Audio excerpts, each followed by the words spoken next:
शांत किशोर कह रहे हैं कि हमने तो इतने चुनाव लड़ाए हैं, तो ये सब देख समझ के हम रणनीति बना लड़ाए हैं। तो उनके पास एक नेता था, उन पे नीतीश कुमार था, उन पे ममता बनर्जी थी, हीरो प्रोडक्ट था उनके पास। हाँ था, जिसको उन्होंने बेचा सेल। तो इस बार वो खुद हीरो प्रोडक्ट नहीं, ऐसा नहीं होता, जरूरी नहीं है कि जो अच्छा प्रोड्यूसर हो वो अच्छा हीरो भी हो। अच्छा, ये बड़ी बात आप कह रहे हैं। ये मिलीजुली सरकार है कि ये मोदी सरकार है? मोदी के नेतृत्व में मिलीजुली सरकार। ये क्या शानदार जवाब आपने दिया है। किसी भी सरकारी दफ्तर में बिना घूस के काम नहीं होता है। पूरा सिस्टम लगता है कि एक जगह रुका हुआ है। पलायन को रोकने के लिए कोई ठोस व्यवस्था नहीं दिखती है। हर कुछ दिन में सत्ताधारी दल बदल जाते हैं, मुख्यमंत्री वही रहते हैं। इससे आप कितना सहमत हैं कि पिछले कुछ सालों में बिहार की व्यवस्था एक जगह रुकी हुई लग रही है? जो बयान नीतीश कुमार लेकर के आए थे वो बिहार के लिए कहीं ठहर गई? मैं इसके इस हिस्से से मेरी सहमति है कि 2012 तक बिहार ने जंगल राज से मुक्ति पाई। कोई एक पार्टी भी जिम्मेदार है, वो भी जिम्मेदार है जो नीतीश कुमार के साथ हाथ मिलाते, तो वो जिम्मेदार क्यों नहीं? आज का इंट्रो बिल्कुल अलग करते हैं। आज मैं जिनसे मिलने आया हूँ उनके कमरे में मैं जब दाखिल हुआ तो किताबें ही किताबें दिखी। अलग अलग तस्वीरें, अलग अलग राजनीतिक और सामाजिक धाराओं के लोगों की तस्वीरें। उनसे जब बातचीत शुरू हुई तो बिहार की राजनीति से बात होते होते केंद्र की राजनीति में तो हुई ही, बात पहुंच गई भगत सिंह के परिवार तक। तो भगत सिंह के परिवार से मिले और मेरा सौभाग्य ये है कि आपकी वजह से उनके साथ बैठ करके मुझे बतियाने का मौका मिला। केसी त्यागी जी की चर्चा मैं कर रहा हूं। आज हम लोग पहुंचे हैं केसी त्यागी जी के पास। उनसे बातचीत करेंगे कि बिहार की राजनीति में क्या हो रहा है, केंद्र की राजनीति में जदयू का कितना दबदबा है, और आने वाले विधानसभा चुनाव में बिहार में जिस प्रशांत किशोर फैक्टर की सबसे ज्यादा चर्चा हो रही है उसको लेकर के जदयू में क्या कुछ चल रहा है। चलिए बातचीत शुरू करते हैं। केसी त्यागी जी, लोकमत हिंदी के डिजिटल शो में, डिजिटल चैनल पे आपका स्वागत है। धन्यवाद। अगले आधे घंटे हम लोग अलग अलग टॉपिक पे कुछ बातचीत करेंगे। कुछ सवालात ऐसे भी हो सकते हैं जो आपको पसंद ना आए, आप उनका जवाब दीजिएगा जिस भी तरीके से जवाब देना चाहते हैं, क्योंकि बहुत बेबाकी से आप बोलते हैं, लंबा अनुभव है आपका। शुरू करते हैं। सबसे पहला सवाल सर, और पहले बातचीत का जो टॉपिक है वो हमारा बिहार है। आजकल अक्सर दिखता है, पिछले कुछ समय से दिख रहा है कि बिहार के मुख्यमंत्री नीतीश कुमार कई बार विधानसभा में बोलते हुए अपना आपा खो देते हैं। पीछे हमने देखा कि दिल्ली के सेंट्रल हॉल में बैठक थी, टीवी पे ये चलने लगा कि नीतीश कुमार मोदी जी के पैर छूने की कोशिश कर रहे हैं। उसके पहले चुनावी रैलियों में वो 400 सीट को 4000 बोलते गए। ये कुछ भी हुआ, ऐसा लोग कह रहे हैं। इन इन इन चीज़ों को सामने रख के लोग ये कह रहे हैं कि नीतीश कुमार की तबीयत ठीक नहीं, वो बिहार के मुख्यमंत्री हैं। इस लिहाज से ये चर्चा गंभीर हो जाती है। आप उनकी पार्टी के सीनियर नेता हैं, क्या कहेंगे? नहीं, मैं नहीं मानता हूं कि वो जानबूझ के ऐसा कर रहे हैं या बहुत ज़्यादा अस्वस्थ हैं, ऐसा इसलिए कर रहे हैं। पब्लिक मीटिंग में भाषण देते हुए कई बार शब्दों के उच्चारण में, तारीखों में, घटनाक्रमों के चयन में सभी लोगों से कई बार गलती हो जाती है। और एक दो अवसरों पर जिसका आपने जिक्र किया है, इस तरह की घटनाएं जो मीडिया चैनल में आई है वो अभिवादन में झुके दिखते हैं, जिसको मीडिया ने चलाया कि पैर छू रहे। आप दोबारा क्लिप देखें, वो पैरों तक उनके हाथ नहीं है, लेकिन वो अभिवादन में झुके जरूर हैं। और बिहार में हमारे नेता थे कर्पूरी ठाकुर, वो भी बहुत झुक कर के प्रणाम करते थे। तो ये बिहारी संस्कृति का भी एक असर उन पर है। और छुटमुट स्वास्थ्य संबंधी जो विवाद हैं या इस तरह की चीज़ें हैं, वो एक एज के साथ होती हैं। ही 73 प्लस। जी, अभी जो विधानसभा में भाषण देते हुए उन्होंने एक महिला विधायक को कहा कि अरे तुम महिला हो, क्या जानती हो, उसको लेकर के बहुत कहा गया ये हमारे गांव, अपमान कर रहे हैं। ये हमारे गांव की भाषा है। अरे छोड़ो, तुम बच्चे हो, क्या जानते हो। जितना बिहार में महिला एम्पावरमेंट के लिए प्रोग्राम नीतीश सरकार में चले हैं, इतने कभी नहीं चले। शिक्षा के क्षेत्र में जो क्रांति आज दिखती है, आपको ताज्जुब होगा, शायद आपकी जानकारी में भी हो, कि कोई बच्ची नहीं है जो पढ़ना चाहती है जिसको सरकार की तरफ से मुफ्त किताबें और मुफ्त साइकिल ना उपलब्ध कराई। शायद ये देश में अपने किस्म का एक अनूठा उपक्रम है। कोई देश का कोई हिस्सा नहीं है जहाँ 35% आरक्षण महिलाओं को पुलिस में हो। किसी थाने में चले जाइए, चूंकि महिलाएं जब किसी मामले में गिरफ्तार होती हैं तो पुरुष कर्मियों के द्वारा उनके साथ दुर्व्यवहार के भी कई मामले देखने सुनने को मिले हैं। तो नीतीश कुमार जी ने ये भी सावधानी बरती है। और भी कई संस्थाओं में, जिसमें लोकल सेल्फ बॉडी भी शामिल है, पंचायती राज भी शामिल है, महिलाओं का 35-40% का रिजर्वेशन है।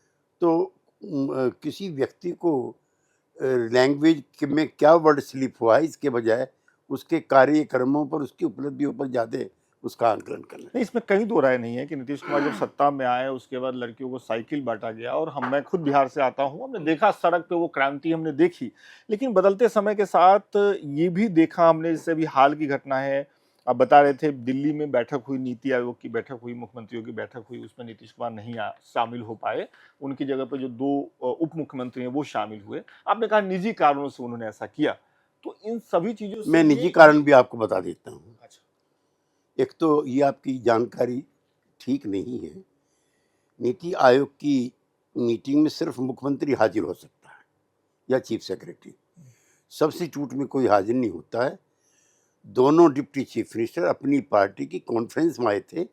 They did not attend the meeting of NITI Aayog. माफ करिएगा, ये मीडिया में खबर चल गलत रही थी जी, खबर ये। अच्छा। मैंने उसको करेक्ट किया था। अच्छा, फिर कौन शामिल हुआ उनकी जगह पे? वो चीफ सेक्रेटरी थे हमारे वहाँ के, एक।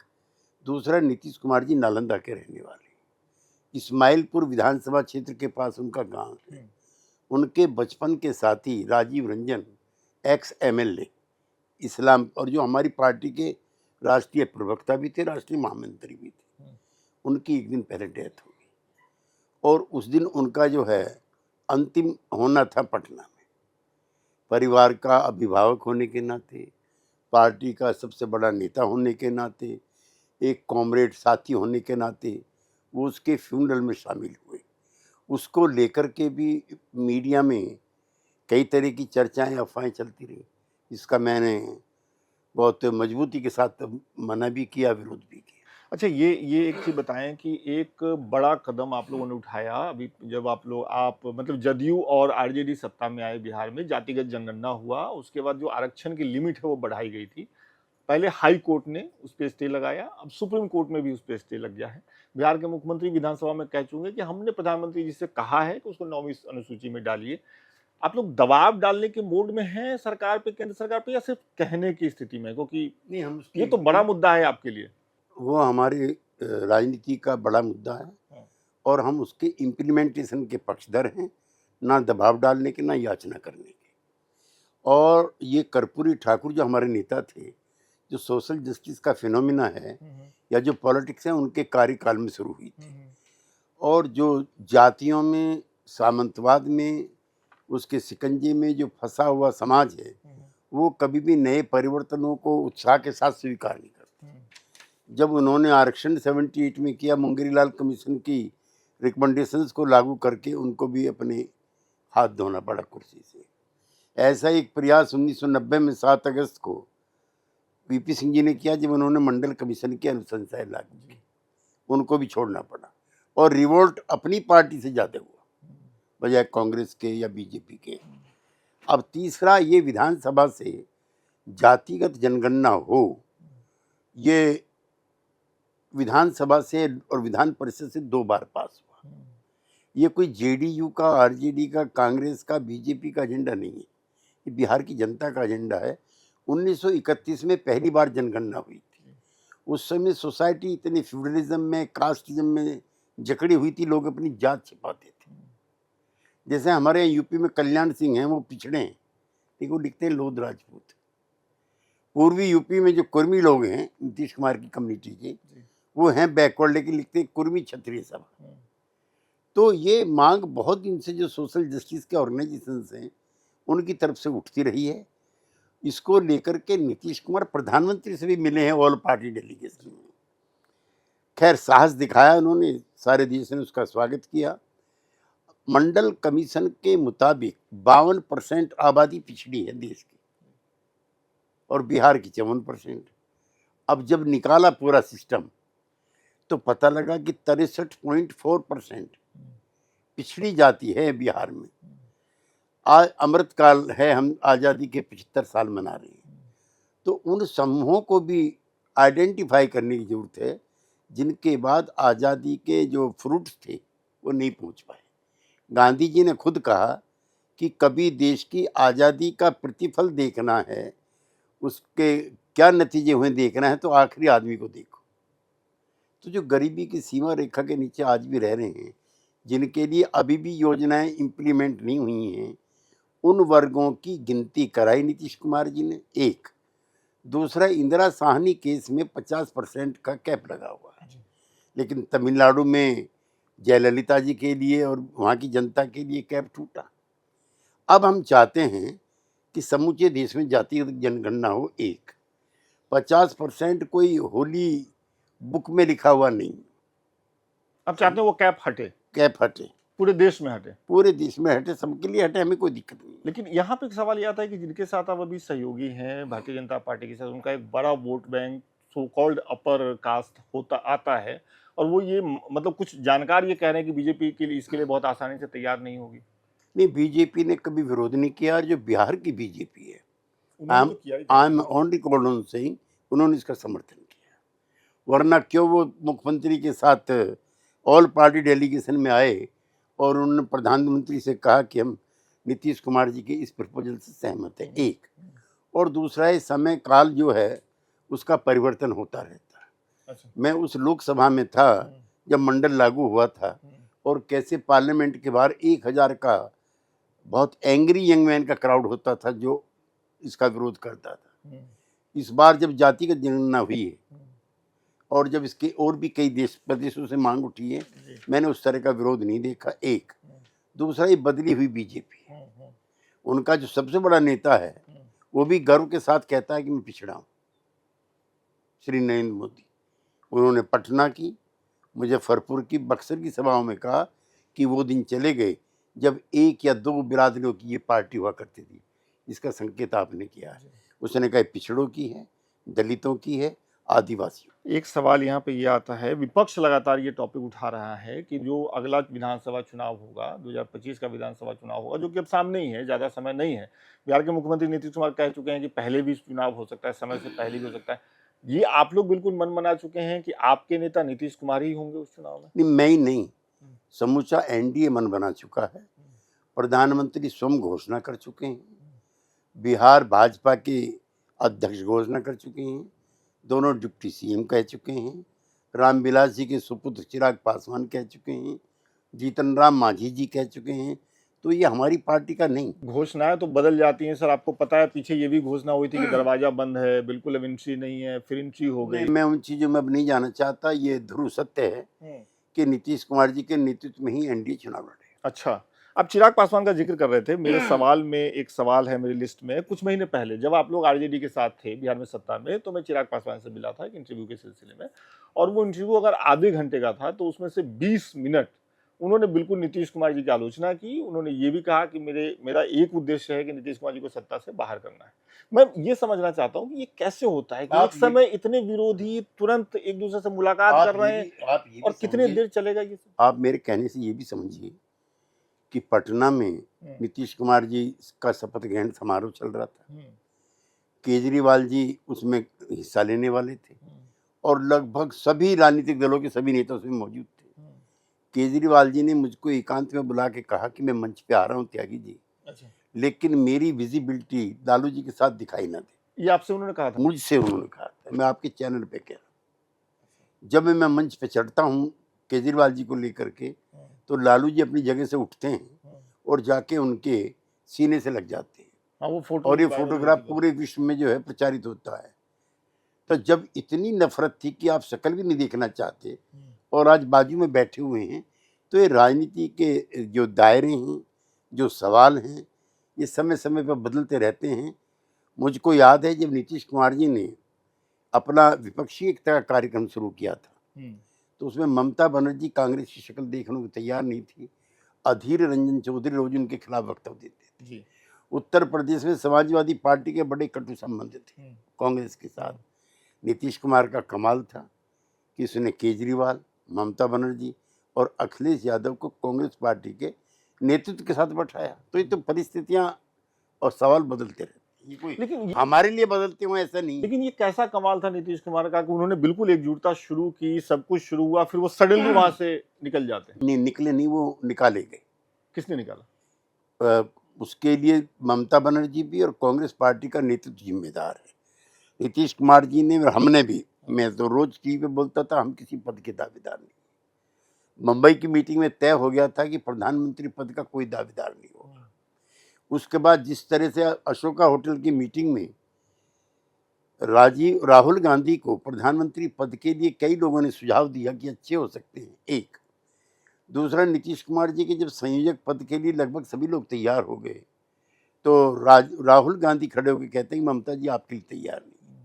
ये हमको इंसल्टिंग लगा। जिस आदमी ने मैराथन एफर्ट्स करके 1.5 साल तक ऐसी परिस्थितियां पैदा की थी जहां 400 वर्सेस 400, बीजेपी के 400 उम्मीदवारों के खिलाफ 400 उम्मीदवार इंडिया के हों, उस आदमी के साथ इस तरह का बर्ताव किया गया। एक, जातिगत जनगणना को लेकर के ये अंदर की बात है।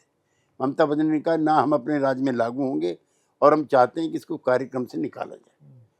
तो इसको लेके कटुता बढ़ी और हम मतलब आप लोग भले ना कह रहे हो कि नीतीश कुमार पर किसी पद की मांग आप लोग कर रहे हो, नीतीश कुमार प्रधानमंत्री पद के दावेदार तो थे जब इंडिया गठबंधन बन रहा था। काबिल नहीं है। नीतीश कुमार जैसा ईमानदार नेता देश में कोई नहीं है। नीतीश कुमार जैसा गैर जातिवादी नेता बहुत कम है देश में। नीतीश कुमार ने अपने परिवार को नहीं बढ़ाया है। तो नीतीश कुमार में ऐसा कौन सा अवगुण है कि वो प्रधानमंत्री नहीं हो सकते? लेकिन आप ही कह रहे थे कि जब रिजल्ट आया उसके बाद प्रधानमंत्री पद का ऑफर हुआ था नीतीश जी को, आपके कोर्ट से ये बयान चला है। मैं आपसे ये पूछना चाहता हूँ कि अब तो वो वैकेंसी नहीं है, मतलब एनडीए में वो वैकेंसी तो है ही नहीं। नीतीश कुमार जी प्रधानमंत्री एनडीए में तो नहीं बन सकते। आपने कहा था कि इंडिया से ऑफर आया था, फिर क्यों ठुकरा दिया?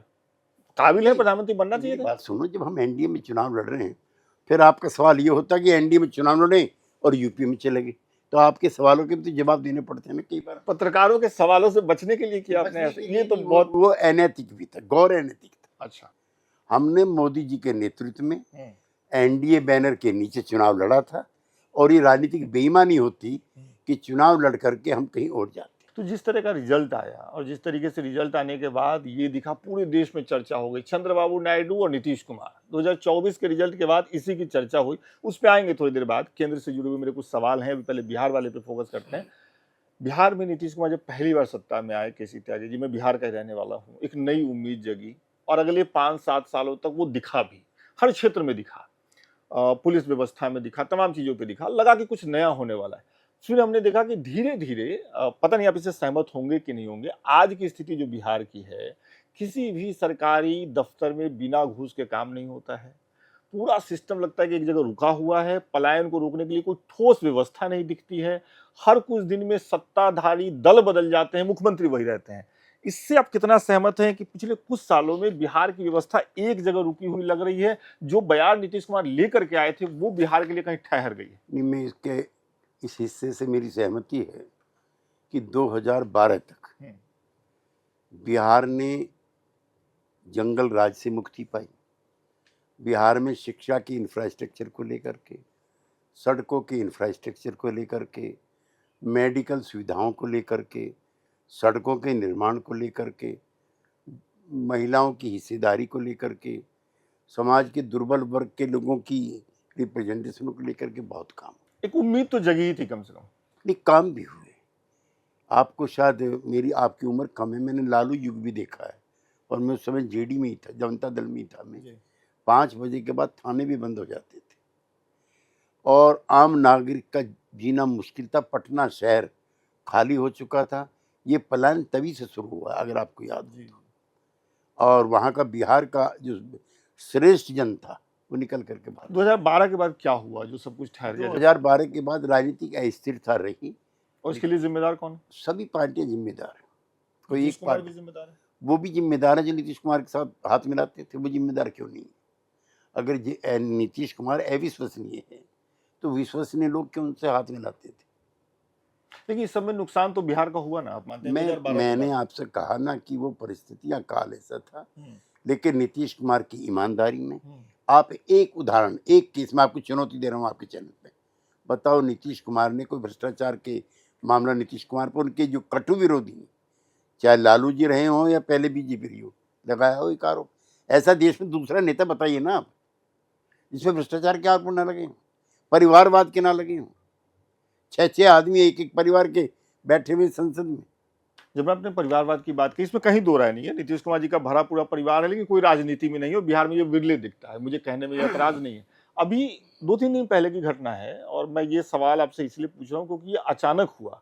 उनके बेटे निशांत, जो कि काबिल हैं, पढ़े लिखे हैं, अभी तक बिल्कुल दूर रहते थे, अभी सडनली वो कैमरे के सामने आते हैं, एक छोटी सी बाइट देते हैं। हालांकि वो राजनीति वाले सवाल को टाल जाते हैं। कुछ लोग कह रहे हैं कि अब तैयारी हो रही है नीतीश जी के बाद निशांत जी मोर्चा बिल्कुल संभालेंगे। नहीं, बिल्कुल नहीं, बिल्कुल नहीं। और ये मैं नहीं कह रहा हूँ, ये नीतीश कुमार जी कह रहे हैं।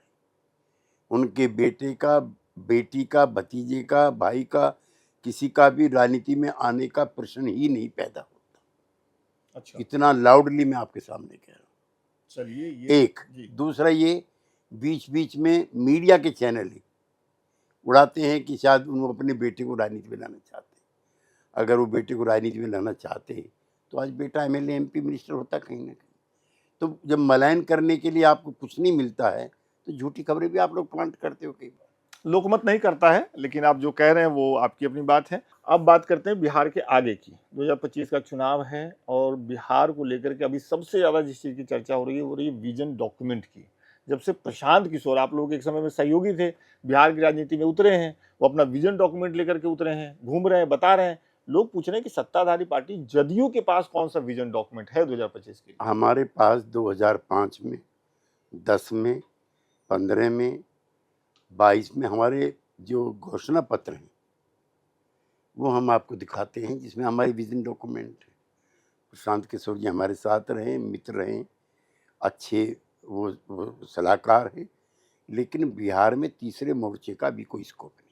आपकी बातचीत होती है प्रशांत किशोर जी? मुझे कोई कहने में कोई दिक्कत किस तरह की बातचीत होती है? आप जदयू में हैं, वो बिहार में राजनीति करने नहीं। की वो काफ़ी दिन तक, हाँ। 2015 के चुनाव से पहले रोज ही मिलते जुलते थे। और आप बिहारी हैं तो मुझे आपको बताने में, समझाने में ज़्यादा दिक्कत नहीं होगी। जी। वहाँ तीसरा मोर्चा नहीं बन सकता है। वहाँ पे पॉलिटिकल और सोशल पोलराइजेशन इतना शार्प है कि जिन वर्ग समूहों ने पोजीशन ली हुई है वो वहाँ से टस से मस नहीं होंगे। वो कमिटेड है, अपर कास्ट है, उसकी एक पोजीशन है। यादव प्लस बैकवर्ड है, उनकी एक पोजीशन है। नॉन यादव बैकवर्ड हैं, उनकी एक पोजीशन है। दलितों में माझी लोगों की अलग पोजीशन है, पासवान लोगों की अलग पोजीशन है, मुस्लिम्स की एक अलग पोजीशन है।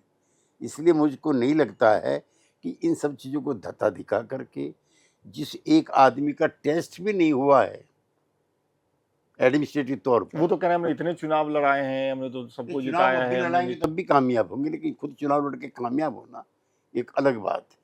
वो कह रहे हैं कि आंधी चलेगी और जब आंधी चलेगी तो जाति पे वोट नहीं होगा और वो उस तरीके में लगे हुए हैं। ऐसा है, वो सोच सकते हैं क्योंकि वो अच्छी जाति से आते हैं, लेकिन जिन वर्गों को सदियों से न्याय नहीं मिला था, चाहे लालू जी हों या नीतीश कुमार जी हों, कम से कम उन्होंने पिछड़े वर्गों की एक व्यापक साझेदारी तो वहाँ के व्यवस्था में कराई। तो जिन वर्गों के लिए नीतीश कुमार स्वाहा हुए हैं वो वर्ग क्यों छोड़ करके जाएंगे? आप लोग ये मानते हैं क्या कि मतलब प्रशांत किशोर बिहार में जो कर रहे हैं, बहुत लोग ऐसा मानते हैं, बहुत से पार्टियां, बहुत से नेता ऐसा कहते हैं। मैं आपसे पूछना चाहता हूँ कि वो जो वहाँ कर रहे हैं वो एक तरीके से बीजेपी की बी टीम होकर के वहाँ कर रहे हैं? नहीं, मैं इस तरह का नहीं कहता हूँ, लेकिन वो तो आप उनको खारिज कैसे कर रहे हैं सीधे सीधे? तीसरा मोर्चा नहीं बन सकता। बिहार में लोगों ने प्रयास किए हैं, आरजेडी है, एनडीए है, तीसरा मोर्चा, इवन सीपीआई एमएल को भी वहीं जाना पड़ा, इवन हमें रामविलास को भी एक होना पड़ा, नहीं है तीसरा मोर्चा। तो प्रशांत किशोर कह रहे हैं कि हमने तो इतने चुनाव लड़ाए हैं, तो ये सब देख समझ के हम रणनीति बना लड़ाए हैं तो उनके पास एक नेता था, उन पे नीतीश कुमार था, उन पे ममता बनर्जी थी, हीरो प्रोडक्ट था उनके पास। हाँ, था, जिसको उन्होंने बेचा। सेल। तो इस बार वो खुद हीरो प्रोडक्ट नहीं, ऐसा नहीं होता। जरूरी नहीं है कि जो अच्छा प्रोड्यूसर हो वो अच्छा हीरो भी हो। अच्छा, ये बड़ी बात आप कह रहे हैं। लेकिन कुछ चर्चाएं चल रही है, उससे जोड़ करके मैं पूछूंगा, जैसे बिहार को लेकर के जो भी कुछ चर्चाएं चल रही हैं कि प्रशांत किशोर बिहार में बड़ा बदलाव ले आएंगे, प्रशांत किशोर बिहार की राजनीति को बदल देंगे, प्रशांत किशोर बिहार से नीतीश कुमार को उखाड़ देंगे। मैं आपसे ये पूछ रहा हूँ कि आप लोगों के पार्टी के भीतर इस पे चर्चा तो हुई रही होगी प्रशांत किशोर फैक्टर पे? हम उनको चुनावी राजनीति के हिसाब कंसीडर ही नहीं कर रहे हैं? कंसिडर नहीं करते, बिल्कुल खारिज कर रहे हैं? हाँ बिल्कुल खारिज करते हैं, लेकिन वो अच्छे रणनीतिकार हैं, हाँ। ये हम आज भी स्वीकार करते हैं। लेकिन इसको थोड़ा समझाइए हमारे देखने वालों के लिए कि वो ऐसा अच्छे है रणनीतिकार हैं, लेकिन बिहार ऐसा में है कि जब वो नरेंद्र मोदी जी को प्रधानमंत्री बनाने गए थे, उस समय देश में एक राजनीतिक शून्यता थी। मनमोहन सिंह जी अच्छे प्रधानमंत्री थे, लेकिन नॉन कम्युनिकेटिव थे। ठीक है। उस शून्यता का फायदा उठा करके उन्होंने मोदी जी को प्रोजेक्ट किया और मोदी चुनाव जीत गए। उसके बाद मोदी जी से हट करके 2010 का जो मुख्यमंत्री था नीतीश कुमार, वो देश का नंबर 1 प्रतिभाशाली मुख्यमंत्री था। वो बीजेपी से भी अलग हो चुका था, वो मोदी जी को भी चैलेंज कर चुका था। उस मटेरियल को लेकर के उन्होंने 2015 में प्रोजेक्ट किया, बिहार में बाहर हो फिर से नीतीश कुमार हो। ये तो उन्हीं का दिया हुआ हाँ, नारा है। नहीं उनका था, लेकिन कोई XYZ के लिए थोड़ी था, नीतीश कुमार के लिए था, जिसमें जनता देखती थी कि नया बिहार बनाने का संकल्प और इरादा और योजना इसके पास। वो जीत गए। ममता बनर्जी मुख्यमंत्री रह चुकी थी और सारे CPM जैसी पार्टी को, जहाँ ज्योति बसु और उन्होंने इतने लंबे समय तक काम किया हो, उनको पराजित कर चुके थे, उसको उन्होंने किया। जगन मोहन रेड्डी जिस बाप के बेटे हैं, उसने 38 सीटें वहाँ पे जीती थी, उनके बेटे को उन्होंने किया। तो कोई जमीन में से उठा करके किसी आदमी को मुख्यमंत्री बनाया हो, तो मैं चाहता हूँ कि उसका भी नाम आप बताएं।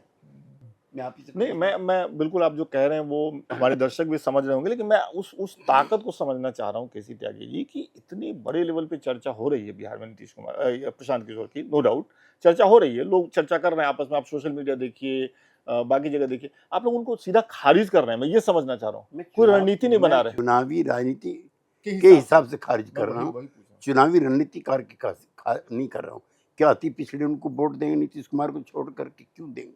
अगर वो सिर्फ विकास पे बात करेंगे तो क्यों नहीं देंगे? विकास तो उनका हो रहा है, एम्पावरमेंट उनका हो रहा है, उसने अब तक क्या खुद कह रहे हैं कि 2012 के बाद एक अस्थिरता रही। नहीं, आप मेरे सवालों को तोड़ मरोड़ के पेश मत की। मुस्लिम से जो स्थिति मुस्लिम की, क्या वो RJD को छोड़ देंगे प्रशांत किशोर के लिए, जिसने नरेंद्र मोदी जी को प्रधानमंत्री बनाने के लिए काम किया था? मैं आप ही से पूछ रहा हूँ काउंटर क्वेश्चन। ये बात आप बिल्कुल जोड़ करके दोनों को देख रहे हैं, इस लिहाज से आप लोग उनको खारिज कर रहे हैं। ऐसा है, राजनीति अलग चीज है, रणनीति बनाना अलग चीज है। एक प्रोडक्ट को सेल करना अलग चीज है, लेकिन प्रोडक्ट बनाना बड़ा मुश्किल, प्रोडक्ट बनना बहुत मुश्किल है, बड़ा मुश्किल है, बड़ा मुश्किल। चलिए, तो ये प्रशांत किशोर पे जो आपकी राय है उसको जनता डिसाइड करे। मेरे अच्छे रिश्ते हैं, फिर मैं क्या आपसे कह रहा हूँ। कब मिले थे पिछली बार? नहीं, हम मिलते रहते हैं, वो बताने का बता जरूरत दीजिए नहीं। हाँ, नहीं बताने की जरूरत नहीं, 5-6 महीने। लेकिन मैं ये समझना चाहता हूँ, लोग भी समझना चाहेंगे कि केसी त्यागी जी की राजनीति अलग है, प्रशांत किशोर की एक राजनीति अलग है, आप लोग मिलते जुलते हैं, तो क्या बातें होती इधर हैं? काफी दिन से हमारी मुलाकात नहीं हुई, चूंकि वो बिहार से निकल करके दिल्ली नहीं आए। मुझे मिलने में कोई दिक्कत नहीं है, लेकिन मिलते हैं तो क्या बातचीत होती है? नहीं वो देश विदेश की किताबों पे बात होती है, हाँ, फिल्मों हाँ, पे बात होती सब मुद्दों पर होती है। है, राजनीति छोड़ के। ही इज इंटेलिजेंट मैन, राजनीति पे भी होती है, हम डिफर करते हैं। अच्छा, लेकिन बातचीत होती है। हाँ, हाँ, ये खूबसूरती है लोकतंत्र की, बिल्कुल मुझे लगता है कि होनी ऐसा चाहिए। होना चाहिए। संवादहीनता अभिशाप है। अभिशाप है, बातचीत होते रहनी चाहिए। आगे बढ़ते हैं थोड़ा बिहार से, हालांकि बिहार इसमें भी है, बिहार आगे नहीं है, बिहार आगे भी है। लोकसभा चुनाव हुआ, त्यागी जी, ये दिखा कि जदयू का ताकत बढ़ा है, सरकार में हिस्सेदारी बढ़ी है, और जैसे ही सरकार बना, आपने, जहां तक मुझे याद आ रहा है, प्रमुखता से, इससे पहले कोई विपक्ष का नेता बोले, विपक्ष का सांसद बोले, आपने सबसे पहले शायद ये कहा था, जहां तक मैं याद कर पा रहा हूँ, कि अग्निवीर जो योजना है उसकी सरकार समीक्षा करे, है ना, और उसको देखे कहाँ कुछ हुआ है। मैं आपसे पूछना चाहता हूँ, समीक्षा से मतलब क्या है? विपक्ष कह रहा है कि इसको खत्म करवाए नीतीश जी, योजना सही नहीं है। ऐसा है कि एक तो मिली जुली सरकार है, उसमें कॉमन एजेंडा होता है, किसी एक पार्टी का एजेंडा नहीं होता है। दूसरा, मैं जहाँ से आता हूँ वो पश्चिमी यूपी है, हरियाणा उसी का हिस्सा है। कोई घर नहीं है जब हमारा एक बच्चा मिलिट्री में ना हो।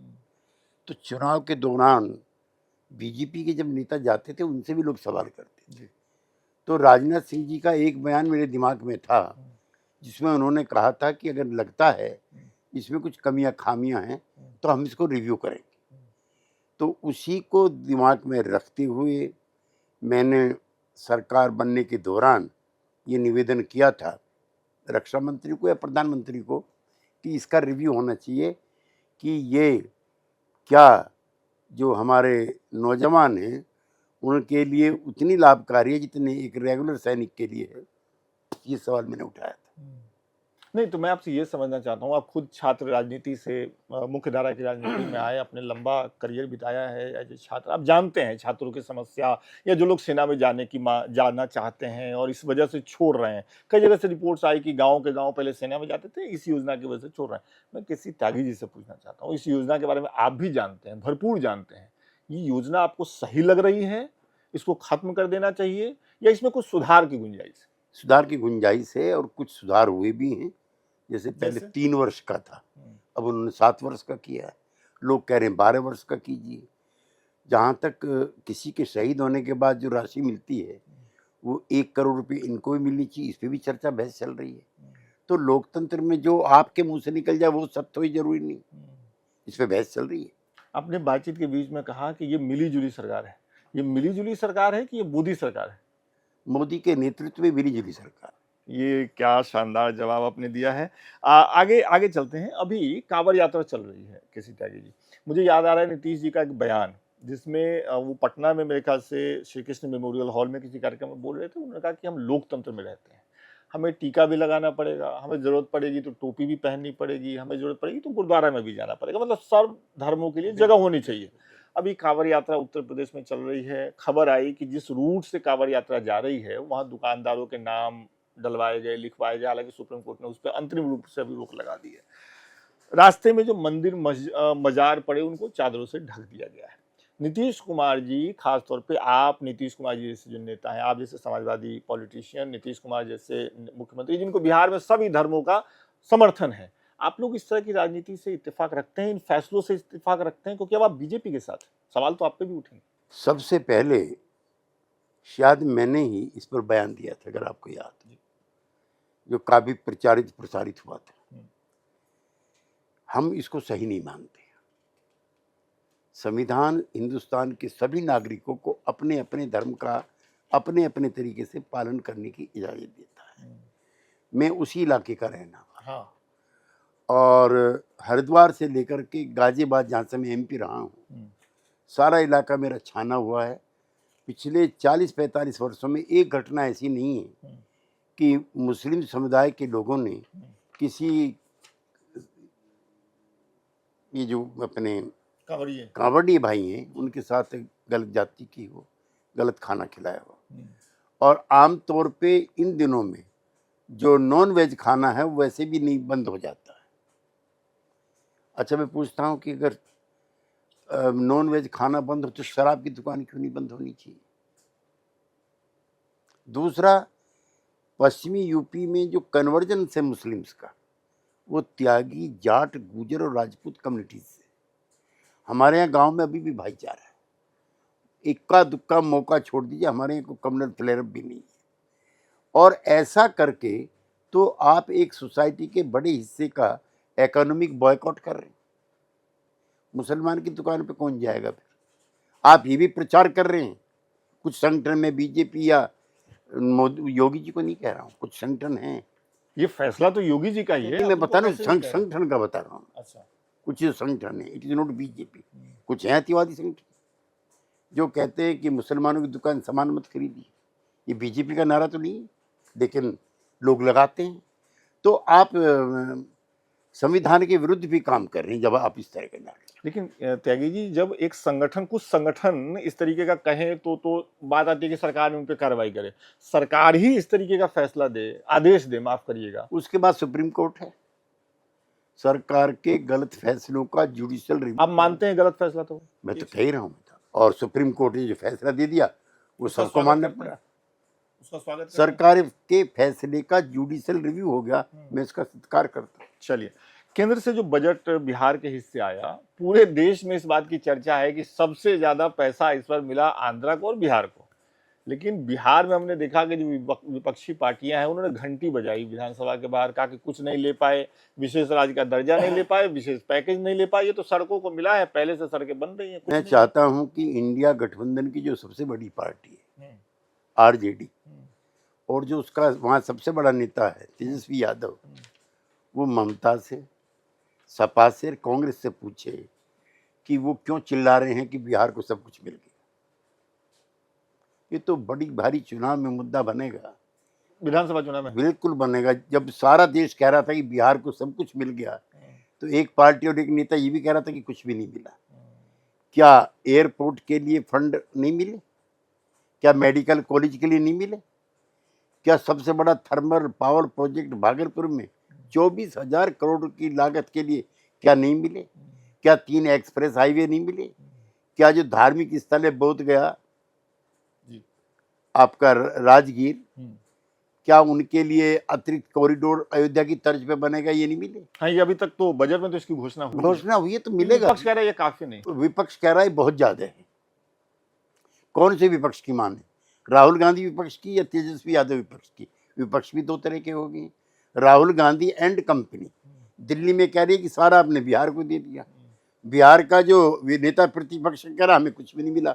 तो ये लड़ाई तो कांग्रेस और आरजेडी के बीच में। आपने राहुल गांधी का नाम लिया, हालांकि मेरे सवाल में वो नहीं थे। अभी पिछले कुछ समय से दिख रहा है कि जब से नेता प्रतिपक्ष बने हैं राहुल गांधी लोकसभा में, उनके बयानों की बहुत चर्चा हो रही है। मैं चाहता हूं, हालांकि मुझे नहीं पता आप ये करेंगे कि नहीं, लेकिन पार्टी लाइन से अलग जाकर के क्या आप देखते हैं राहुल गांधी में भविष्य के लिए कोई उम्मीद?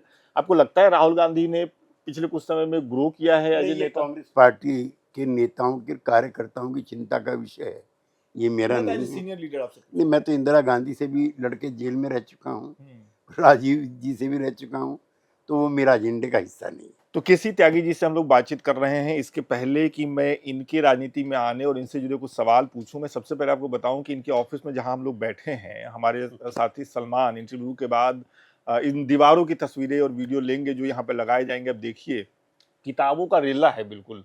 सबसे पहले तो मैं आपसे यही पूछना चाह रहा था, ये सवाल मेरे सबसे नीचे था, पढ़ने लिखने का कितना शौक है आपको? इतनी किताबें हैं, कितना समय मिल पाता है? देखिए, हमारे समय में जब मैं 67 में यूनिवर्सिटी में आया था, उस समय पूरी दुनिया में टर्मोइल में थी। फ्रांस में क्रांति हो रही थी, वियतनाम में क्रांति हो रही थी, क्यूबन क्राइसिस था, यासर अराफात का ज़माना था, हिंदुस्तान में लोहिया और कम्युनिस्ट और जनसंघी भी सरकार के खिलाफ कार्यरत थे। ये सरकार अब कुछ कर नहीं पाएगी, ऐसी सरकार बननी चाहिए जो प्रो पीपल हो, प्रो पुअर हो। और जो यूनिवर्सिटी के कैंपस में उस समय वियतनाम वार के पक्ष में भी लड़के खड़े होते थे, अच्छा, फिलिस्तीन के पक्ष में भी खड़े होते थे। आजकल तो खैर इजराइल के पक्ष में खड़ा होना जो लोग ज़्यादा पसंद करते हैं। जेएनयू में लोग खड़े होते थे, सरकार ने मुंह बंद करा दिया। हाँ, नहीं, हम लोग खड़े होते थे, हमें गर्व है इस बात का। और फिर पढ़ना भी पड़ता था, स्टडी सर्किल भी थे। ये जो चित्र देख रहे हैं ये स्टडी सर्किल का है। अच्छा, तो बताइए उस चित्र के बारे में। हम वहाँ लगा रहे हैं वो तस्वीर। ये डेरी ऑन सोन आपके बिहार का एक जगह है जी। यहाँ पे 2 दिन का शिविर लगा था युवा लोक दल का। शरद यादव अध्यक्ष थे, मैं महामंत्री था। जयप्रकाश यादव जो आजकल आरजेडी में हैं जी, ये उस समय प्रदेश के महामंत्री थे, और जाबिर हुसैन साहब वहाँ के नेता थे। अच्छा, वो प्रदेश के अध्यक्ष थे। चौधरी चरण सिंह हैं, कर्पूरी ठाकुर हैं, रवि राज जी हैं। तो ये 1980 का है। 80 के दशक। आप लोग बैठे किस चीज पे हैं? वो चौकी है क्या कोई? चौकी टाइप बनाया मंच। मुझे लग रहा है 2 चौकी को ऊपर नीचे करके रखा है, ऐसा इस तरह का ऐसा कुछ अरेंजमेंट है ना? तो यहाँ पे लैंड रिफॉर्म्स पे चर्चा हो रही थी, सेकुलरिज्म पे हो रही थी, सोशलिज्म पे हो रही थी, फॉरेन पॉलिसी पे हो रही थी। 2 दिन का शिविर था। ऐसे शिविर लगते थे हमारे ज़माने में। हिंदू मुस्लिम यूनिटी की किसी मीटिंग में किसी मुसलमान के घर जाके खाना भी खाना है, ईद पे उनको बधाइयाँ देनी है, ये भी राजनीति का हिस्सा था। आज जैसी असहिष्णुता नहीं थी। किसी वाल्मीकि परिवार में जाकर के भी खाना खाना है, ताकि जो सोशल इनइक्वलिटीज़ हैं वो दिखाई ना दे। तो उसके लिए पढ़ना भी पड़ता था। तो वो पढ़ने का सिलसिला राजनीति में आपके सक्रिय होने के बाद कम हुआ या आपने उसको बरकरार रख पाया? कम नहीं होता। जो किताब मुझको अच्छी लगती है, अब उतना तो नहीं है कि 365 पन्ने पढ़े जाएं, लेकिन 150 पन्ने पढ़ने में भी काम चल जाता है। कब पैदा हुआ, कौन पैदा हुआ, क्या हुआ, उसमें नहीं। जो पॉलिटिकल मूवमेंट्स हैं और जो पॉलिटिकल फिलोसफी है, इवेंट्स हैं, वो सारी उसमें कवर हो जाती हैं। चलिए इससे आगे मैं उल्टे क्रम में सवालों को ले जा रहा हूँ, क्योंकि पढ़ाई लिखाई पे बात हो गई है। मैं कहीं पढ़ रहा था केसी त्यागी जी कि आपको शायरी का बहुत शौक है, तो लिखते भी हैं आप या फिर सुनने का शौक है? सुनने का तो बहुत शौक है। मैंने बहुत मुशायरे अटेंड किए हैं। आपकी प्रिय मतलब जो सबसे पसंदीदा शेर अगर आपको याद हो जो आपको बहुत अच्छा लगता है, जिसमें आपको जिंदगी का फलसफा दिखता है? कहाँ तो तय था चिरागा हर एक घर के लिए, कहाँ चिराग मैसर नहीं शहर के लिए, यहाँ दरख्तों के साए में धूप लगती है, चलो यहाँ से चले और उम्र भर के लिए। क्या बात है, क्या बात है। तो ये कब लगा शौक आपको शायरी का? नहीं, मैं स्टूडेंट लाइफ से ही इसका शौकीन था। फिराक साहब के थे, कैफी आजमी साहब के थे, और भी बहुत है। मुझे पाकिस्तान जाने का एक बार मौका मिला, अच्छा। तो लाहौर में भी मैं फैज साहब के घर गया था। बॉलीवुड में भी काफी दोस्त हैं आपके? हाँ, लेकिन पुराने लोग की अभी भी, नए में से भी कुछ लोग? नहीं, मिलते जुलते रहते, लेकिन ऐसी मित्रता मेरी, चूंकि जावेद अख्तर साहब से जावेद अख्तर साहब मेरे घर पे भी आ चुके हैं, अच्छा। और आपकी तरह से वो भी मंत्रमुग्ध थे मेरी किताबों पर। किताब में देता नहीं हूँ। मेरे कई मित्र नाराज हुए किताब ना देने पर, कह रही ये किताब तो हमारे पास नहीं है। मैंने कहा कि मैं खरीद के भिजवा दूंगा, लेकिन मांगिए मत, ये बहुत अच्छी बात। तो मेरे बाजू वाली सीट पर वो थे, और मुझे उनकी शायरी भी बहुत अच्छी लगती थी। कैफी आजमी साहब की भी, फिराक साहब की।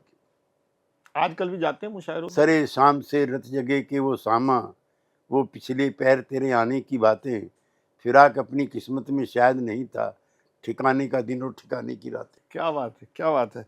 आप मुझे ये बताइए कि छात्र राजनीति से आप आए मुख्य धारा की राजनीति में, थोड़ी उस समय की छात्र राजनीति के बारे में बताइए, क्योंकि आजकल तो स्थिति बिल्कुल अलग हो गई है, सरकारें ही छात्र राजनीति को खत्म कर रही अब तो जो है, जो एंटी सोशल मसलमैन पैसे देने वाले लोग, एक तो वहाँ सोशलिस्टों का जो ऑर्गेनाइजेशन था समाजवादी युवजन सभा SYS, वो बहुत एक्टिव थी। दूसरा student federation of the communist, वो एक्टिव थी। और तीसरा विद्यार्थी परिषद थोड़ी थोड़ी सी एक्टिव थी, लेकिन वो आइडियोलॉजिकल डिबेट भी होती थी। How do you differ with ABVP, ये तो बताना पड़ेगा ना। How do you differ with student federation, ये तो बताना पड़ेगा। और सारा माहौल एंटी कांग्रेस था, क्योंकि रूलिंग पार्टी कांग्रेस थी, उनके खिलाफ था। वो ठेके वालों की पार्टी बोलते थे उन्हें। क्या बोलते थे? ठेके वालों की। जो लड़का यूथ कांग्रेस में जाता था, उसके बारे में एक बड़ी फेमस सेइंग थी कि माँ पूछती है जब बेरोजगार बेटे से, बेटे कहीं तो नौकरी नहीं मिल रही है तो कुछ मत करे, यूथ कांग्रेस में चला जाए। तो उनको ठेके मिलते थे, इसके राशन शॉप के, उसके तेल के, बड़ी आमदनी होती थी। तो जो कैरियरिस्ट थे वो वहाँ जाते थे, जो व्यवस्था का विरोध करते थे, सिस्टम के अपोजिशन में थे, वो लेफ्ट में जाए, हमारे साथ जाएं या ABVP में जाएं। मुझे एक चीज़ यहाँ पूछने दीजिए, जब ये सब हो रहा था, यूनिवर्सिटीज़ में कांग्रेस सत्ता में थी, पावरफुल थी, क्या ऐसा होता था कि छात्रों को सरकार के विरोध करने की वजह से निशाना बनाया जाता हो? कभी आप लोगों पे कार्रवाई हुई? इमरजेंसी से पहले का मैं पूछ रहा हूँ, इमरजेंसी बिल्कुल अलग चीज़ थी। रोज निकाले जाते थे। एक बार प्रिंसिपल के खिलाफ हम लोगों ने विद्रोह किया। साल कौन सा था? 1969। तो हमें रेस्ट्रिक्शन कर दिया, लेकिन स्टूडेंट यूनियन बड़ी मजबूत होती थी। प्रिंसिपल की मैनेजमेंट की हिम्मत नहीं थी कि जो अपने छात्रों पे हाथ रखते।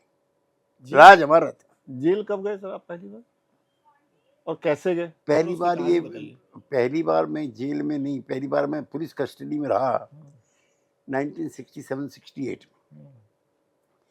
एक चला था अंग्रेजी हटाओ आंदोलन, अंग्रेजी में काम ना होगा फिर से देश गुलाम ना होगा, मैं उसका हिस्सा था। फिर मैं इमरजेंसी में फिर लंबे समय तक मेरठ जेल में रहा।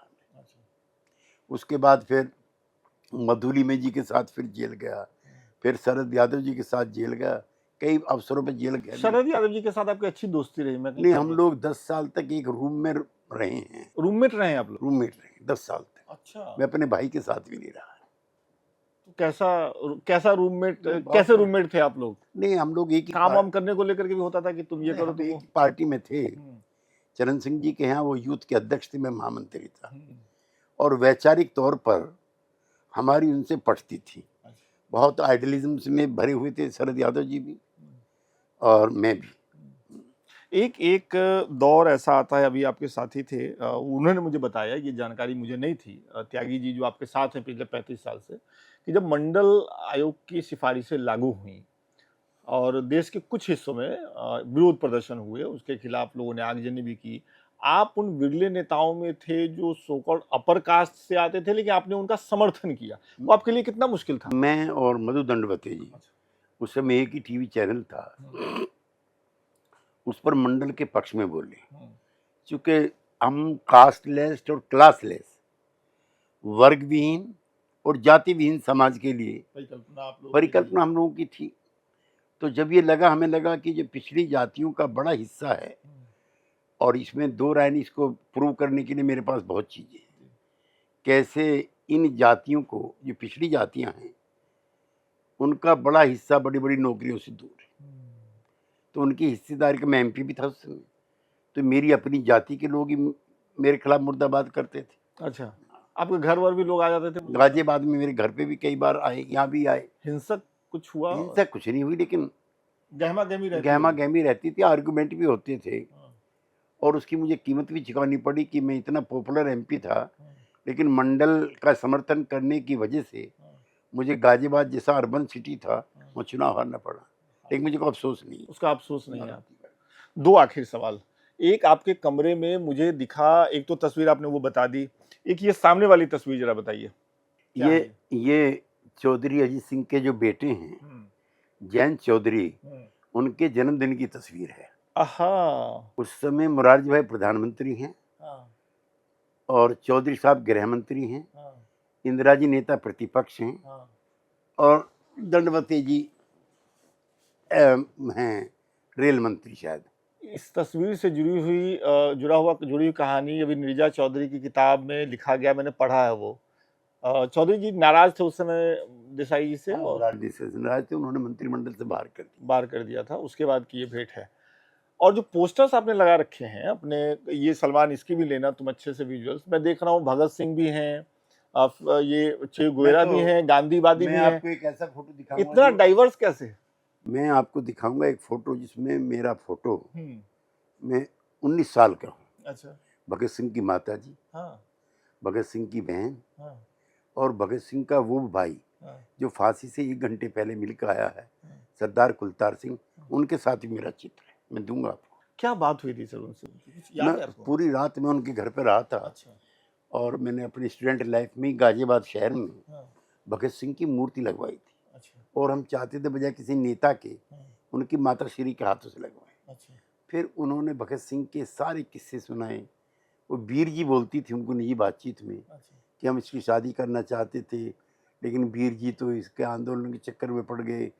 फिर 16 साल की उम्र में वो अपना घर छोड़ दिया था। लेकिन मैंने विश्व के कम्युनिस्टों के, सोशलिस्टों के, सबके, नेशनलिस्ट लोगों के, सबके इतिहास पढ़े। मैंने भगत सिंह जैसा मेधावी, विद्वान और सैक्रिफाइस करने वाला कोई दूसरा नौजवान मैंने नहीं देखा। उनके भाई ने क्या कहा आपसे, जो उनसे मिल करके आए थे? वो भाई रोया बहुत था उस दिन। तो भगत सिंह ने फिर एक लाइन लिख के भेजी थी कि मेरी अंतिम यात्रा में तेने बड़ी परेशानी थी, इतना रोना नहीं चाहिए था। भगत सिंह चाहते तो उनको माफ़ी भी मिल सकती। जी।